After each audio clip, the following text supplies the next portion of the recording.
Hewan, binatang, fauna, marga satwa, atau satwa adalah organisme eukariotik multiseluler yang membentuk kerajaan biologi animalia. Dengan sedikit pengecualian, hewan mengonsumsi bahan organik, menghirup oksigen, dapat bergerak, bereproduksi secara seksual, dan tumbuh dari bola sel yang berongga, blastula, selama fase perkembangan embrio.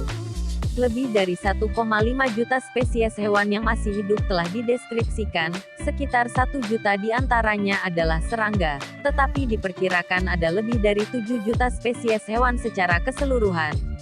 Hewan memiliki panjang dari 8,5 mikrometer sampai 33,6 meter dan memiliki interaksi yang kompleks dengan satu sama lain dan dengan lingkungannya, serta membentuk jaring-jaring makanan yang rumit. Studi tentang hewan disebut zoologi. Sebagian besar spesies hewan yang masih hidup diklasifikasikan dalam bilateria, kelat yang anggotanya memiliki bangun tubuh simetris bilateral. Bilateria mencakup protostoma dan deuterostoma. Di dalam protostoma terdapat banyak kelompok invertebrata, seperti nematoda, arthropoda, dan moluska. Sementara deuterostoma mencakup echinodermata dan chordata, termasuk vertebrata. Bentuk kehidupan yang ditafsirkan sebagai binatang purba diklasifikasikan dalam biota Ediacara yang hidup pada eon Prakambrium akhir. Filum hewan modern terbentuk jelas dalam catatan fosil sebagai spesies laut selama ledakan Kambrium sekitar 542 juta tahun yang lalu. Telah diidentifikasi 6,331 kelompok gen yang dimiliki semua hewan hidup. Gen-gen ini mungkin muncul dari nenek moyang tunggal yang hidup 650 juta tahun yang lalu. Aristoteles membagi hewan menjadi hewan yang memiliki darah dan hewan yang tidak.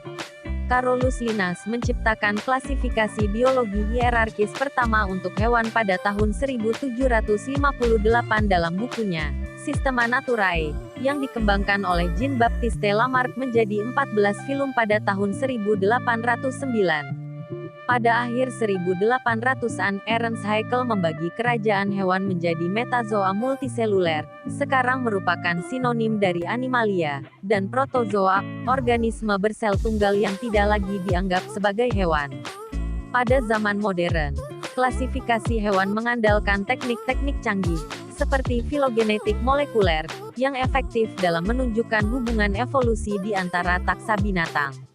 Manusia memanfaatkan banyak spesies hewan lain untuk makanan, seperti daging, susu, dan telur, untuk material, seperti kulit dan wool, sebagai peliharaan, dan sebagai hewan pekerja untuk dimanfaatkan tenaganya dan dijadikan sarana transportasi. Anjing digunakan dalam berburu, sementara banyak hewan darat dan air diburu sebagai olahraga. Hewan telah muncul dalam seni sejak zaman paling awal dan menjadi bagian dari mitologi dan agama.